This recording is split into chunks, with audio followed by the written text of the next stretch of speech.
히브리서의 큰 주제는 예수님이 구약의 어떤 인물보다도 더 뛰어나신 분이라는 것을 말한다고 우리가 처음에 말씀을 드렸습니다. 우리가 앞서 살펴보았던 히브리서 1장과 2장의 주제는 선지자와 천사보다, 특히 천사보다 더 크신 그리스도였습니다.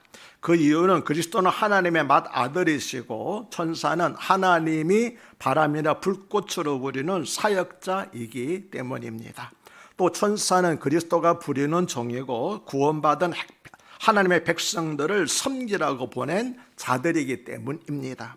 그래서 천사의 지위는 비록 그들의 영적인 존재이긴 하지만 예수님뿐만 아니라 우리보다도 더 낮은 존재라고 하는 것입니다. 그리고 이어지는 3장의 주제는 모세보다 더 크신 그리스도입니다. 유대인들이 가장 위대한 인물로 꼽는 구약의 인물이 다윗과 모세, 특별히 모세입니다. 모세가 특별히 존경받는 이유는 그가 하나님으로부터 율법을 받아 유대인들에게 전해주었기 때문입니다. 그래서 이제는 비교의 대상을 이스라엘 역사의 가장 위대한 지도자였던 모세로 전환하여 그와 비교해서 예수님이 더 얼마나 우월하신가를 말하고 있습니다. 즉 모세와 비교하더라도 예수님은 더 위대하신, 더 크신 분이라는 것입니다. 3장 1절은 그러므로 함께 하늘의 부르심을 받은 거룩한 형제들아 우리가 믿는 도리의 사도이시며 대제사장이신 예수를 깊이 생각하라고 말씀을 합니다. 히브리서의 저자는 유대인 기독교인들을 함께 하늘의 부르심을 받은 거룩한 형제들이라고 불렀습니다. 그들뿐만 아니라 우리도 함께 부르심을 받은 거룩한 형제들이지요. 여기서 부르심은 다른 말로 소명이라고 하며 영어로는 콜링이라고 합니다. 하나님께서 사람을 부르신 것은 복음을 통해서 구원을 받도록 하기 위해서 부르신 것이었습니다.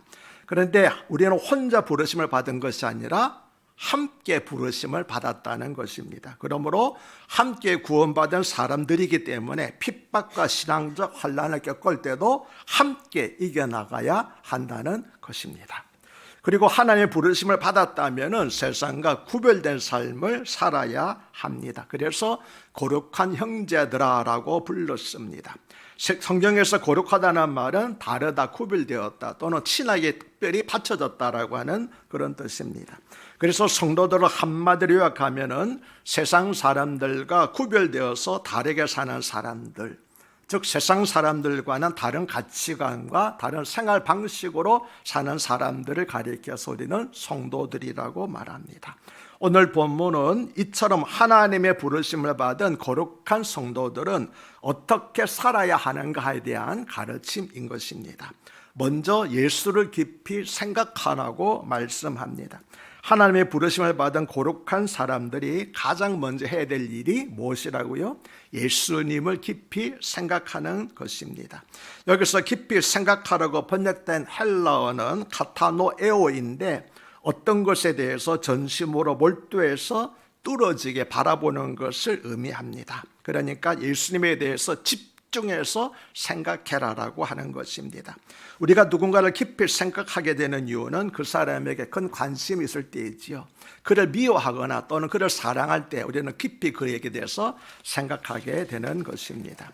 1절에서 히브리서의 저자는 우리가 깊이 생각해야 될 예수님을 소개하면서 우리의 믿는 도리의 사도시며 대제사장이신 예수라고 말하였습니다.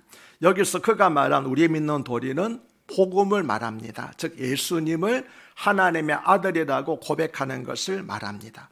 그런데 이어서 사도시며 대제사장이신 예수라고 하였습니다. 우리는 예수님을 대제사장이라고 말하는 것은 익숙하죠. 얼마든지 쉽게 이해할 수 있는데 예수님을 사도라고 부르는 것은 대단히 생소합니다. 왜냐하면 사도라는 말은 헬라어로 아포스톨로스라고 그러는데 보냄을 받은 자라는 뜻이고 특별히 예수님께서 세워져서 보내신 12사람을 가리켜서 제자를 가리켜서 우리는 사도라고 부르는데 본문에서 예수님을 사도라고 그러니까 조금 생소한 느낌이 듭니다. 그럼 이렇게 말하는 이유가 무엇일까요? 그 이유는 예수님은 성부 하나님의 보내심을 받아서 이 땅에 오셔서 복음을 전하셨기 때문입니다. 그러니까 다른 말로 하게 되면은 예수님이 원조 사도라고 하는 것입니다. 요한복음 4장 34절에서 예수님은 나의 양식은 나를 보내신 이의 뜻을 행하며 그 일을 온전히 이루는 이것이니라고 말씀하셨으며, 요한복음 20장 21절에서는 아버지께서 나를 보내신 것 같이 나도 너희를 보내느라고 말씀을 하셨습니다. 이처럼 예수님은 하나님 아버지의 보내심을 받고 이 땅에서 사도로서의 일을 감당하셨다는 것입니다. 그뿐만이 아닙니다. 제가 선교사 훈련을 받을 때는 어떻게 배웠냐면 예수님이 최초의 선교사다, 선교사 원조라고 그렇게 배웠습니다. 왜냐하면 선교사들이 고국을 떠나서 타국으로 가듯이 예수님께서는 본향인 천국을 떠나서 이 세상에 오셨기 때문에, 그래서 예수님이 원조 사도일 뿐만 아니라 원조 선교사이신 것입니다. 또한 본문은 예수님을 대제사장이라고 말합니다. 예수님은 구약의 여러 제사장들보다도 더 완전하신 대제사장이십니다. 대제사장이라는 사람은 하나님과 백성 사이의 중보자입니다. 그가 백성들을 대표해서 하나님께 나아가고 하나님을 대신해서 백성들이 나아가 하나님의 명령이나 뜻을 선포하는 사람이었습니다. 그래서 하나님과 백성 사이의 중보자인 사람이 바로 대제사장이었던 것이죠. 즉 하나님 앞에서는 백성들을 대표하고 백성들 앞에서는 하나님을 대신하는 사람이 대제사장이었습니다. 그가 하는 일은 양자, 즉 하나님과 사람 사이 화해를 도모하고 연결시키는 다리 역할을 하는 것이었습니다. 그래서 이것을 우리는 한문으로는 중보자 역할이라고 말하지요. 하지만 유대계 대제사장들은 완전하지를 못했습니다. 심지어 예수님 당시의 대제사장들은 그들이 순수한 대제사장 이런 것이 아니라 대제사장과 사고 팔고, 그래서 사실은 대제사장이라고 하는 것은 당대에는 한 사람밖에 없습니다. 왜냐하면 그가 죽고 난 다음에 대제사장을 세워야 되는데 예수님 당시에는 대제사장이 여러 있었어요. 왜 그럴까요? 로마 총독의 마음대로 돈을 받고 세우고 폐하고 했기 때문에 여러 명의 대제사장이 있었던 것입니다. 그것 자체가 모순인 것이지요.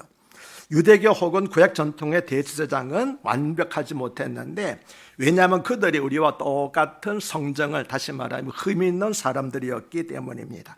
하지만 예수님은 그렇지 않습니다. 어째서 예수님께서는 완전한 대제사장이십니까?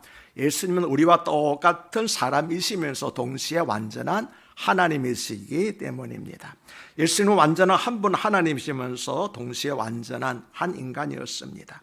그래서 하나님 앞에서는 우리 인간들을 완벽하게 대표해 줄 수가 있고, 사람들 앞에서는 완전하게 하나님을 대신할 수가 있었던 것입니다. 그래서 예수님은 대제사장직을 완벽하게 수행하실 수가 있었습니다. 예수님께서 사도로서 감당한 가장 중요한 일은 바로 이 대제사장의 일이었습니다. 구약시대 때 하나님께서 사람들의 죄를 사해 주시기 위해서 속죄 제사를 드리도록 하였는데, 그 일을 관장하는 사람이 바로 대제사장이었습니다. 대제사장이 있어야만 속죄 제사가 이루어졌고, 대제사장이 없으면 속죄 제사가 이루어지지 않았습니다. 여기에서 우리가 궁금증이 하나가 풀립니다. 뭐냐 하면은 모세가 십계명을 받으러 시내산으로 올라갔을 때에 이 산 아래 있던 사람들이 금송아지 우상을 만들었잖아요. 그 주동자가 누구였습니까? 아론이었습니다.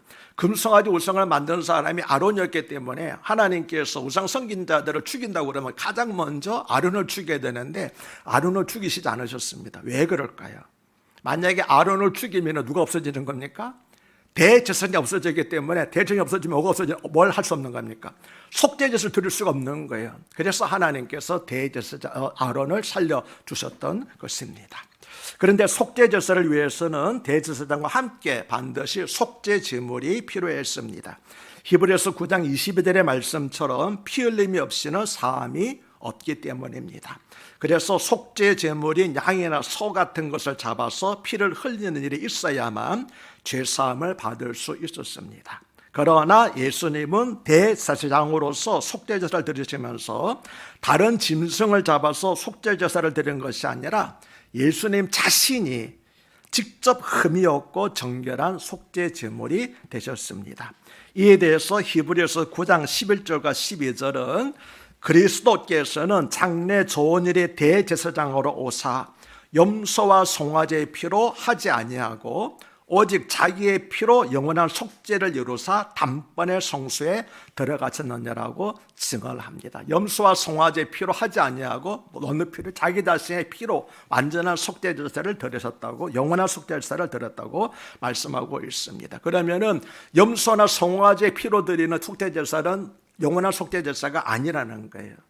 그래서 실제로 그들이 죄를 범하게 되면 또다시 제사를 드려야 되지만 예수님은 자기 피로 완전한 속죄제를 드렸기 때문에 우리가 비록 죄를 범한다 할지라도 예수님이 또다시 십자가에 못 박혀 피 흘려 죽으신 일이 없게 되는 것이지요. 그러므로 우리는 예수님을 생각할 때 우리의 대제사장이 됐을 뿐만 아니라 자신의 직접 속죄 제물이 되셔서 피를 흘리고 돌아가신 그 은혜와 사랑을 깊이 생각해야 하는 것입니다. 예수님의 대속의 은혜와 사랑은 우리 그리스도인들이 항상 깊이 생각해야 될 내용입니다. 왜냐하면 이것은 바로 우리 신앙생활의 근간이 되는 것이기 때문입니다. 우리가 주님께 예배드리는 것도, 주님을 위해서 살아가는 것도 바로 예수님께서 우리를 위해서 십자가 달려 돌아가신 그 은혜와 사랑에 대한 응답이기 때문입니다. 신앙생활을 하면서 십자가의 구속의 은혜를 생각하지 않고 신앙생활을 할 때가 있습니다. 또는 십자가의 감격 없이 예배 드릴 때도 있습니다. 이럴 때는 주님을 위해서 살아가는 것이 참 힘들고 고달픕니다. 그러나 그리스도의 십자가의 은혜를 깊이 생각하면은 그 예배에 감동이 있고 생명력이 회복되는 것입니다. 우리가 예배를 드리면서도 별 감동이 없는 것은 예수님의 구속의 그 십자가의 은혜를 생각하지 않고 그냥 찬양이 좋아, 말씀이 좋아라는 것 때문에 실제로 우리가 뭡니까? 그 감동이 오래 지속되지 못하고 예수님의 생명을 얻지 못하고 그냥 이렇게 형체적으로 예배드리는 일이 많이 있게 되는 것입니다.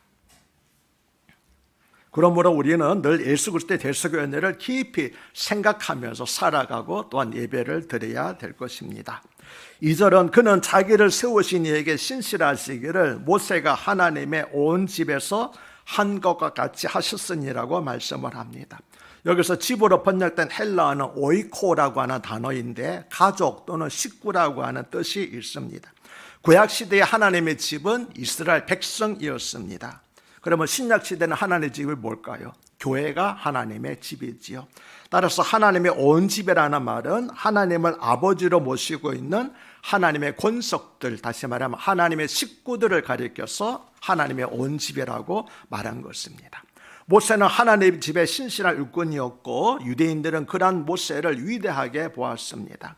그런데 예수님께서 성부 아버지 하나님께 신실하시기를 모세가 하나님의 온 집에서 한 것까지 하셨다는 것입니다. 이 말씀은 자칫 오해하면은 모세보다 예수님이 우월하지 않다거나 혹은 동등한 존재라고 오해할 수가 있습니다. 하지만 잘 읽어보시면 모세가 하나님의 온 집에서 충성한 것은 하나님의 백성인 이스라엘 백성 한 민족을 위하여서 일꾼으로 봉사한 것이었습니다. 그러나 예수님은 하나님의 택하심을 받은 모든 나라 사람, 모든 민족들을 위하여서 보내심을 받은 일꾼이 아니라 사도와 대제사장으로서 일한 것이었기 때문에 차이가 있습니다. 3절은 그는 모세보다 더욱 영광을 받을 만한 것이 마치 집 지은 자가 그 집보다 더욱 존경과 같으니라고 말씀을 합니다. 히브리서의 저자는 예수님이 모세보다 더욱 영광을 받을 만한 근거로 모세는 집이고 예수님은 그 집을 지은 건축자이기 때문이라고 말합니다. 사람들이 집을 볼 때 그것이 아무리 아름답고 훌륭하다 할지라도 그 집에 대해서 존경을 표하지는 않습니다. 누구에게 존경을 표합니까? 그 집을 지은 사람, 건축자에 대해서 존경을 표하지 않습니까? 그런데 예수님이 바로 집을 지은 분이시고 모세는 예수님이 지은 집에 불과하다는 것입니다. 그래서 예수님이 모세보다 위대한 것이라는 것이죠. 따라서 집이 아니라 집을 지은 예수님에게, 집인 모세가 아니라 그 집을 지으신 예수님에게 영광을 돌려야지만 옳다는 것입니다. 이처럼 모세와 예수님은 둘 다 역사에 존재한 인물이지만 존재론적으로 차원이 다르다는 것입니다. 유대인들에게는 모세가 그들의 역사에서 가장 위대한 인물이지만 모세는 무엇에 불과합니까? 피조물에 불과합니다. 따라서 창조주이신, 집을 지으신 거족자이신 예수님과는 비교할 수 없다는 것입니다. 또 히브리서의 저자는 모세에게 임했던 영광을 연상하면서 모세에게 영광이 임했지만 예수 그리스도의 영광에는 미치지 못한다고 하였습니다. 모세는 40여간 호렙산에서 금식하고 하나님과 대면하여 율법을 받고 내려올 때에 그 얼굴에 광채가 났지요. 그래서 그 영광의 얼굴의 광채를 가리려고 수건을 덮었는데 성경을 잘 보시게 되면은 영광의 얼굴에 광채한 것이 아니라 장차 없어질 영광을 가리려고라고 그렇게 성경은 기록하고 있습니다. 다시 말하면 모세 얼굴에 빛난 광채는 모세 얼굴 자체에서 빛난 광채가 아니라 하나님의 영광의 광채가 그 얼굴에 반사된 것이었고 시간이 지나면은 없어질 그런 광채였다고 하는 것이죠. 반면에 예수 그리스도는 영광과 존재로 관해서 쓰인, 다시 말하면 영광 그 자체이신 분이라고 하는 것입니다. 그러므로 모세가 반사한 그 영광의 광채와 예수님 자신이 가지고 있는 영광의 광채는 비교할 수가 없다고 하는 것입니다. 4절은 집마다 지은 자가 있으니 만물을 지으신 이는 하나님이시라고 말씀을 합니다. 만물을 지으신 분이 하나님이라는 사실은 유대인 기독교들 뿐만 아니라 비기독교 유대인들도 믿었습니다. 그런데 비기독교도 유대인들은 예수님이 바로 하나님과 동등한 만물을 지으신 창조주라는 사실은 믿지를 않았지요. 그러나 예수님은 성부 하나님께서 만물을 창조하실 때 말씀으로 창조사에게 동참을 하셨습니다. 요한복음 1장 1절과 3절은 태초에 무엇이 계십니까? 말씀이 계시니라. 이 말씀이 하나님과 함께 계셨으니 이 말씀은 곧 하나님이시니라. 그가 태초에 하나님과 함께 계셨고 만물이 그로 말미암아 지은 바 되었으니 지은 것이 하나도 그가 없이는 된 것이 없느니라고 예수님이 창조주라는 사실을 증언하고 있습니다. 우리가 앞서 살펴보았던 히브리서 1장 2절도 이 모든 날 마지막에는 아들을 통하여 우리에게 말씀하셨으니 이 아들은 만유의 상속자로 세우시고 또 그로 말미암아 모든 세계를 지었으니라고 예수님이 창조주라는 사실을 증언하고 있습니다.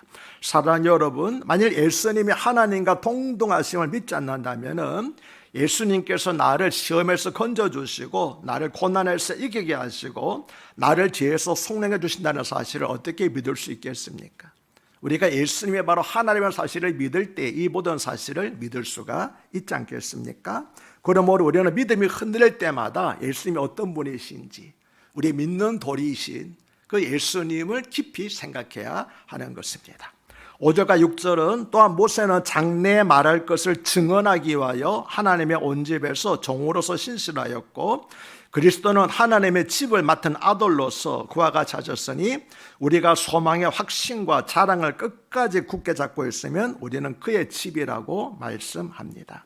여기서는 모세는 하나님의 집의 종으로 그리고 예수님은 하나님의 집의 아들로 비교하고 있습니다. 종은 수백 명, 수천 명이 된다 하더라도 아들 한 명과 비교할 수가 없습니다.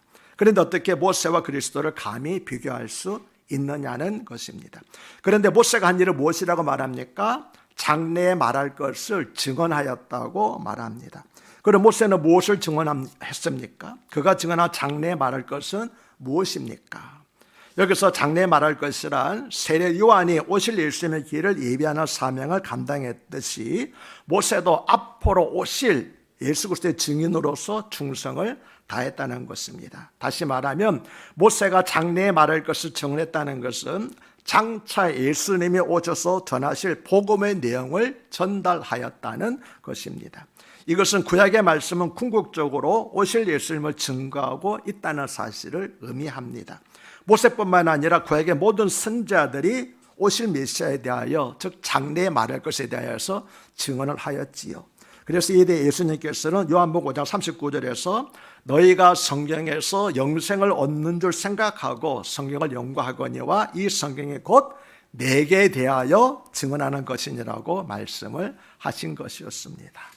2절부터 4절까지에서는 예수님께서 존재론적으로 인간 모세와 다름, 즉 우월성을 말하였다면은 5절과 6절은 신분 또는 사역적인 측면에서 예수님께서 모세보다 우월하심을 말하였습니다. 모세는 하나님의 온 집에서 종으로서 충성을 다했습니다. 그런데 예수님은 종이 아니라 아들로서 하나님의 집을 맡아 다스렸습니다. 예수님과 모세 이런 차이는 히브리서의 저자가 사용한 전치사를 보더라도 알 수가 있습니다. 5절에 보면은 하나님의 온 집에서라고 되어 있잖아요. 이 온 집에서에서는 안에서라고 하는 뜻입니다. 그런데 6절에 하나님 집의 집을 맡은 이라고 하는 맡은은 위에서라고 하는 뜻입니다. 무슨 뜻입니까? 모세는 하나님의 집 안에서 일하는 일꾼으로서 하나님께 충성했던 반면에 예수님은 하나님의 집 위에서 다스리는 아들로서 일하였다고 하는 것입니다. 예수님은 하나님의 보내심을 받고 이 땅에서 하나님의 집 위에서 집을 다스림으로써 충성을 다하셨는데 6절 하반절에 우리가 소망의 확신과 자랑을 끝까지 굳게 잡고 있으면은 우리는 그의 집이라고 하는 말씀은 이 집이 무엇인가를 알려주고 있습니다. 바로 이 집은 교회의 성도들을 말합니다. 그런데 여기서 말하는 교회는 우리 큰사랑교회처럼 한 지역 교회를 말하는 것이 아니라 기독교 역사에 존재한 모든 교회, 즉 거룩한 공회를 가리켜 말합니다. 이 말씀은 또한 우리가 하나님의 집으로서 어떻게 살아가야 할지에 대해서 교훈하는 말씀이기도 합니다. 우리가 하나님의 집으로서 살아가기 위해서는 무엇보다도 소망의 확신을 가져야 한다고 말씀하고 있습니다. 때로는 이 세상을 살아갈 때에 소망이 무너지고 절망적인 상황이 있을 때가 있지요. 이럴 때에도 예수님을 생각하며 예수님께 소망을 두어야 한다는 것입니다. 하나님의 사람 다윗은 시편 42편 11절에서 내 영혼아 네가 어찌하여 낙심하며 어찌하여 내 속에서 불안해하는가. 너는 하나님께 소망을 두라. 나는 그가 나타나 도우심으로 말미암아 내 하나님을 여전히 찬송하리로다라고 하였습니다. 그러므로 우리가 예수 그리스도를 믿는다고 하는 것은 바로 예수 그리스도께 우리가 둔 소망을 끝까지 붙잡고 놓지 않는다는 것이 예수님을 믿는다는 그런 의미인 것입니다. 그리고 또 이어서 말하기를 자랑을 끝까지 굳게 잡으라고 하였습니다. 우리가 예수 그리스도를 믿음으로 그에게 소망을 둘 뿐만 아니라 그분이 하신 일을 자랑하라는 것입니다. 이것이 바로 기독교인이고 하나님의 집으로서 우리가 해야 할 일이라고 하는 것입니다. 예수님을 깊이 생각하는 사람들이 해야 할 일은 그 예수님을 자랑하는 것입니다. 예수 그리스도의 구속의 은혜와 소망이 내 안에서 넘쳐나서 그것이 다른 사람들에게 자랑이 되는 것입니다. 우리가 예수 그리스도를 깊이 생각하게 되면은 예수 그리스도의 말씀과 삶이 우리 안에 들어오게 됩니다. 그러면 내 안에 있는 예수 그리스도께서 내 삶을 통해서 나타나게끔 되어 있습니다. 이 세상에 생각할 것들이 많이 있지요. 그러나 세상의 것을 깊이 생각하면은 염려와 걱정이 많아집니다. 그래서 이 세상 근심은 우리를 사망에 이르게 하는 것이라고 그렇게 말하고 있지 않습니까? 또는 나를 서운하게 한 사람을 깊이 생각하게 되면은 그 사람에 대한 미움이 깊어지게 됩니다. 세상의 물건을 깊이 생각하면은 탐심이 생기게 되겠지요. 그러나 예수를 생각하면은 참 소망이 생기며 그를 자랑하게 된다는 것입니다. 그래서 다른 어떤 생각보다도 우리 주님, 우리의 믿는 도리의 사도이시며 대제장이신 예수 그리스도를 깊이 생각하는 다가오는 2024년 새해가 되시기를 주님 이름으로 부탁합니다. 이 세상에 어떤 인간 누구도 이 세상에 그 무엇도 우리들의 현재와 미래를 보장해 주지 못합니다. 오직 창조자이시며 전능하신 하나님이신 예수 그리스도를 깊이 생각하며 살아갈 때 우리의 현재와 미래가 보장될 것입니다. 그러므로 날마다 우리가 믿는 도리의 사도이시며 대제장이신 예수님을 깊이 생각하며 살아가시는 우리 근사랑교회 성도님들이 되시기를 바랍니다. 그래서 주님께서 맡겨주신 사명을 잘 감당하며 살아가며 승리하시는 우리 큰사랑교회 성도님들이 되시기를 주 이름으로 축복합니다. 하나님 아버지, 예수님을 이 땅에 하나님의 사도이자 대제장으로 보내주시고 마땅히 추구할 저희를 성령해 주시니 감사드립니다. 2000년 전 히브리서의 수신자들처럼 저 역시 흔들리는 마음을 가지고 있음을 고백합니다. 현실의 어려움과 가치관의 혼란으로 말미암아 교회 밖에서 배회하거나 교회를 떠나려고 했던 마음을 혹시 가졌다면 용서하여 주시옵소서. 비록 어렵고 힘든 현실 가운데 있다 할지라도 십자가의 주님을 깊이 생각하며 주님을 굳게 잡게 하여 주시옵소서. 그래서 주님이 우리의 참 소망이 되게 하시고 자랑이 되게 하여 주시옵소서. 우리 주 예수 그리스도를 받들어 간곡히 기도드리옵나이다. 아멘.